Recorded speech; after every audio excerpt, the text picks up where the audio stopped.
Poems, Chapter 5. Nothing. Nothing is between the things that are, and things are vast, but nothing is more than vast. Even when things are not, nothing is. Were nothing not to be, we would not be. Without the between, there would be no things to be seen. Nothing is the unbinding determination of what is bound. The bound we call reality. Nothing is the reality we ignore. It's greater than bound reality, and things can never be part of it. We are among those bound things, changed from star stuff to slow star stuff, and someday to star stuff again. Our changes occur within the nothing that is. Even before star stuff was, nothing was. There being no in between, all things that were to be and are now were but one speck of dust. Relative to nothing, there's no measurement. There's no time, no space, only the eternal fun until the bang. Then there's in between. And the inflation makes our reality. The gumdrop people. He broke the ice by saying, gumdrop berries will save your life if they don't stick to your teeth and rot in your jaws. I know, I said, but I'm nearly dead, and what good are cadavers' teeth except for smiling and decorating your dentist office and reminding us of our long-lost past of mixed-up genes and ancestors who cooked outside and grew long hair and threw garbage into piles outside their lairs. They were afraid of the sky, but they were not afraid of the cold, nor moose, nor fierce things they killed and ate. They were not gumdrop berry eaters. Their teeth did not rot. We know. We have their teeth displayed in New Mexico and Spain and China and Africa and wherever from we came. Our genes will release their codes, and what they will become will pass us by. The toothless gumdrop berry eaters who cooked inside and feared the cold and killed the moose but didn't eat it, yet were still afraid of the sky. The loss. I have a funny feeling something will be taken from me.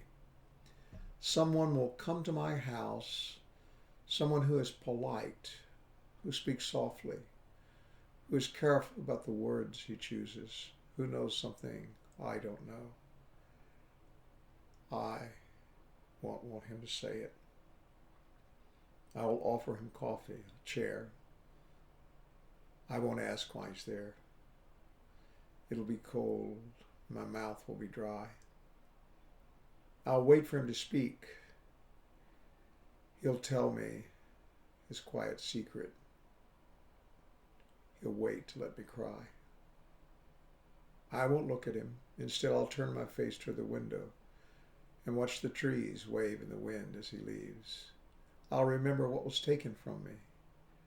I'll hear the dirt thrown from a shovel, hitting the top of a wooden coffin. I'll smell the rain.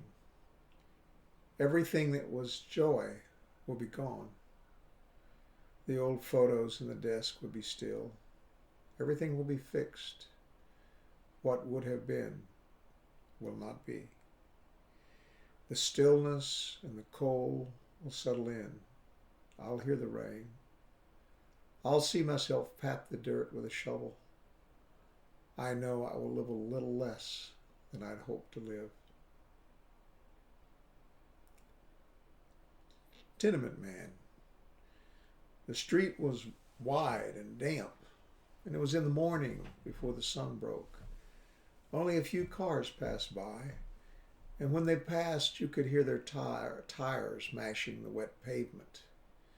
And I parked my truck in the wide driveway between the trashed out houses.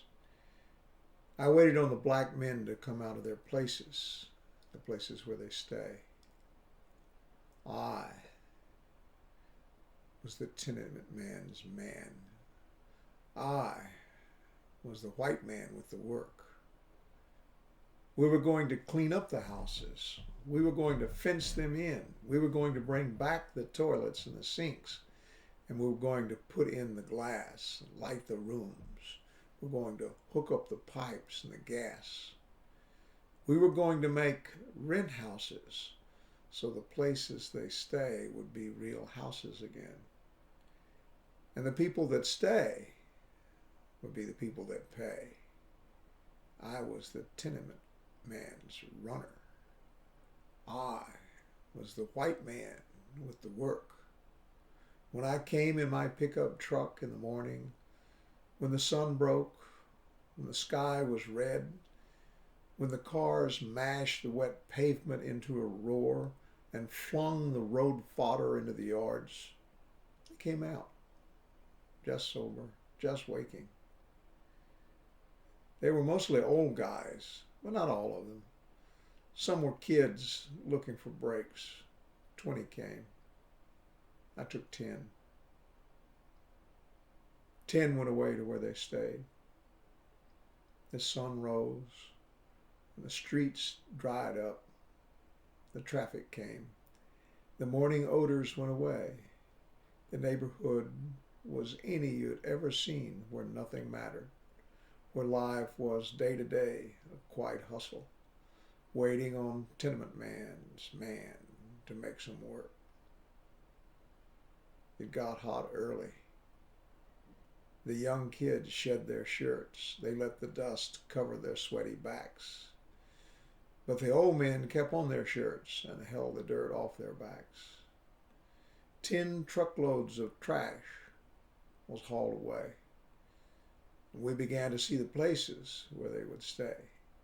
The men were the usual types: 2 movers for tomorrow's work call, 2 noon drinkers needing cash, 2 slackers holding back, and 4 who moved along and did what was pointed out. All were thieves, just like tenement man, just like the whole world, when they need, when they bleed, when there's no recourse. 2 really stole, but you could buy it back next door, next day, at the tenement man's store. Every day, we did a little more. Every day, we got up as the sun broke. We listened to the wet road. We worked as the sun rose. We moved the houses back into the flow of people. We made the water run. We made the toilets flush. We made the heaters heat. We made the lights burn. We made the doors lock. We made tenement man happy. He would have his rent for a while. Then I went away, and the workers went back to where they stay, into the houses with the wide driveways, and soon their yards began to catch the street wash. The summer damp pavements and the passing cars filled up tenement man's yards. The sewers stopped. The windows broke. The houses turned out those that didn't pay. They said it would happen that way. They said it wouldn't do no good. They knew. Tenement man didn't know. It's not where he stays. It's their wet street and their hot days. It's not the place where they stay.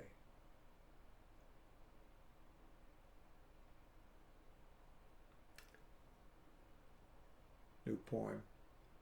Not all of this is true. It's history. I don't piss off everyone. Some people don't really know me that well. When I remember the last 40 years, I know why I'm apart from people and why, when I'm close, they get so angry. The first day of school, I ran away. I hid in my grandmother's closet, and she found me and took me back to school. And I asked them to change my teacher, and to my surprise, they did. They kept me for the full 12-year sentence. It seemed to me they were pissed off the whole time.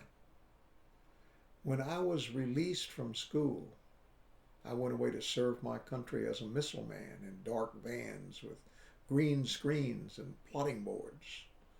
There, in the vans with the green screens and the plotting boards, we played war every day, never knowing for sure if it were real.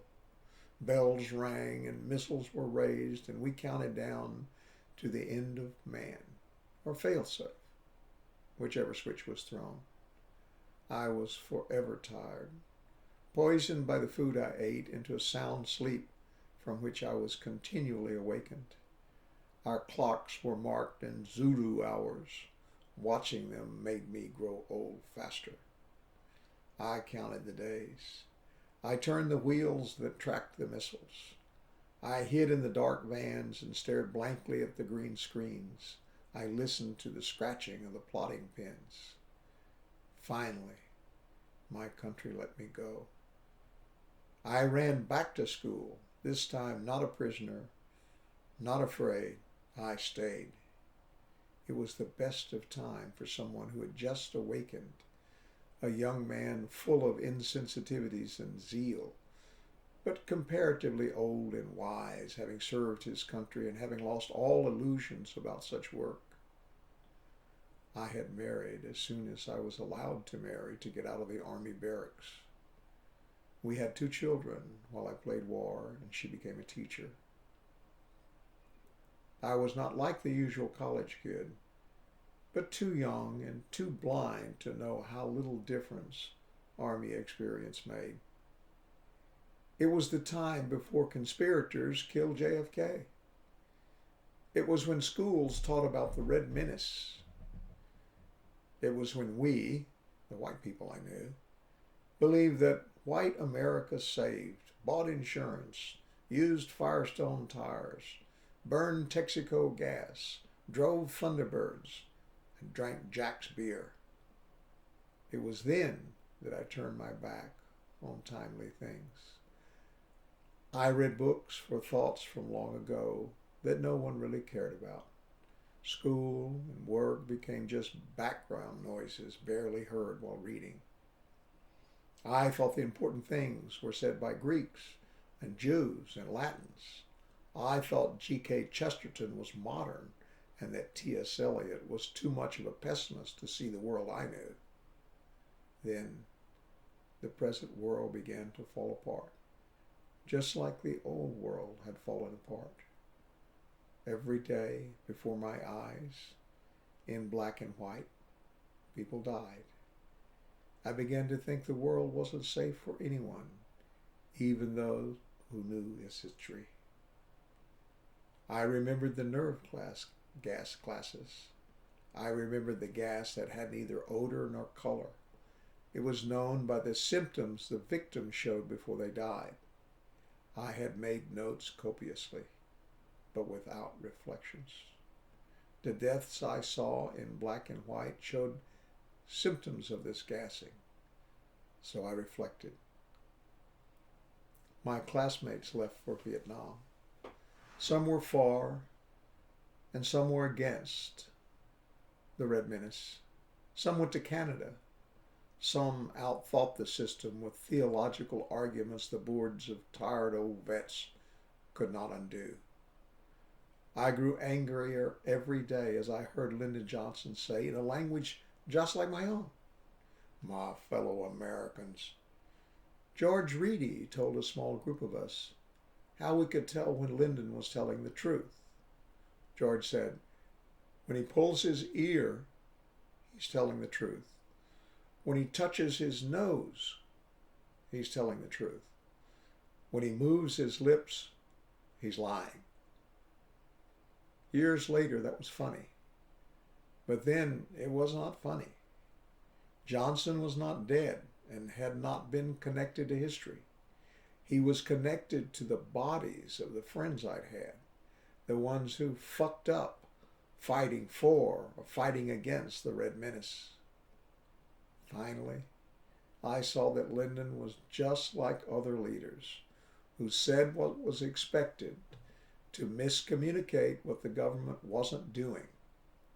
In a while, it became drum and trumpet history, the kind that doesn't matter. But then it was death, and death mattered.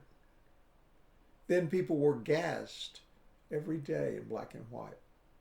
Today, it's all different. Today, they're starved in living color. Nothing. I did nothing then. Today, I still do nothing. I piss off people, except the ones who don't know me that well. A whole age has passed, an age of costumed people. Some look like motorcycle freaks. Others dress like Indians. The Indians dress like insurance men. The masses wore the costumes of their peers, plaids for carpetbaggers, now regarded as Southern financiers at Tulane, pinstripes for big shots and bagmen, now fallen into disrespect because their bottom lines are below the TV evangelist. Golf clothes for entrepreneurs, now no longer oil men and bankers. Blue jeans, white shirts, and ties for assistant managers. Some costumes never change. Men's suits for businesswomen. Secretaries, of course, wore their salaries on their backs. I wore golf clothes. I wanted to be mistaken for an entrepreneur, so as to avoid being taken for an assistant manager or bagman. When Nixon said he wasn't a crook, I had adopted a grand plan for working on impossible socioeconomic problems. Of course, there are noble aspects to any enterprise. Buy term and squander the difference. Capitate doctors and hospitals. Proposition away bad government. Make love, not war. Cheering for these causes made me feel better. Not about protesting the gases and starving of mankind. Things got better, though. I received a presidential pardon from a friend of Gerald Ford for crimes I might commit. Nixon and all of us who received the pardons felt more secure about our past and our retirements. It was the last great noble act I can remember.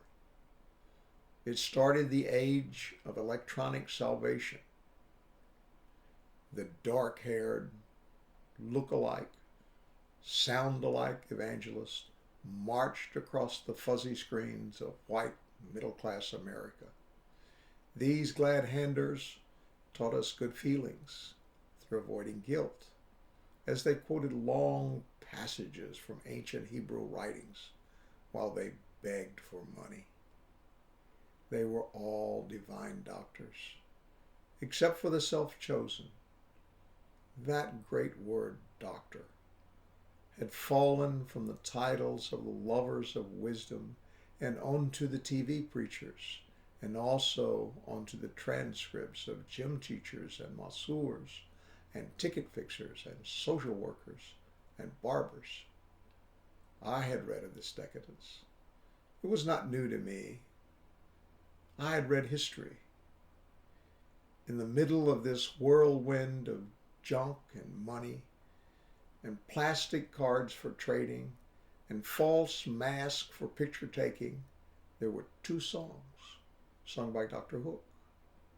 Last Morning and The Things I Didn't Say. Those sounds redeemed the world through hope born of heartache. They unmask the muddle of our lives in simple lyrics and poetry.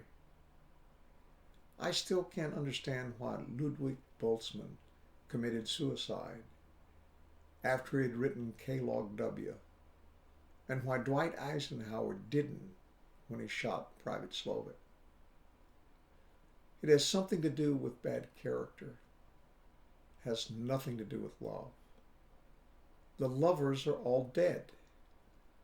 I've watched them all die, shot up with dope, spread eagle in the middle of their papers, wishing they had made a difference. Now I don't care if people are pissed off. Now I watch the mockery of higher organization and the mocks being led around by their dicks, while the abundantly fed have another free lunch.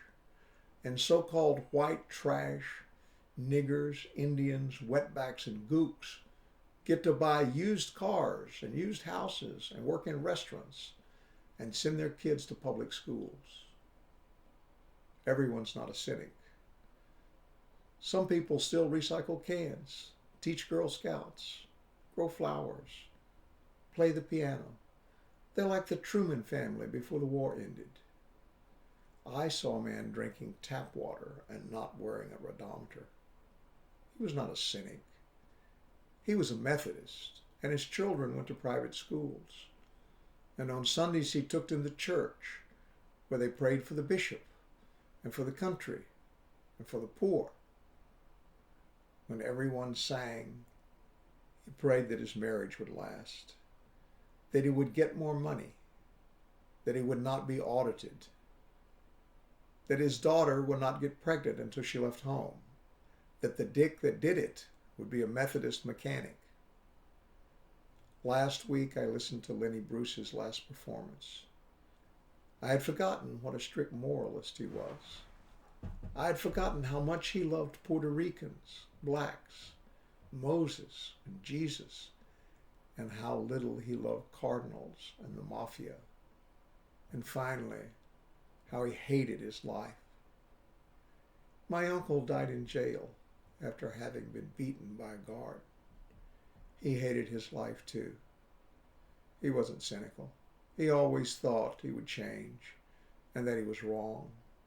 But he still stole the cardinal's ring and traded it for smack, which is why the guard beat him. His daughter married a mechanic. I never see them. If I did, it would be very pleasant because they just don't know me that well.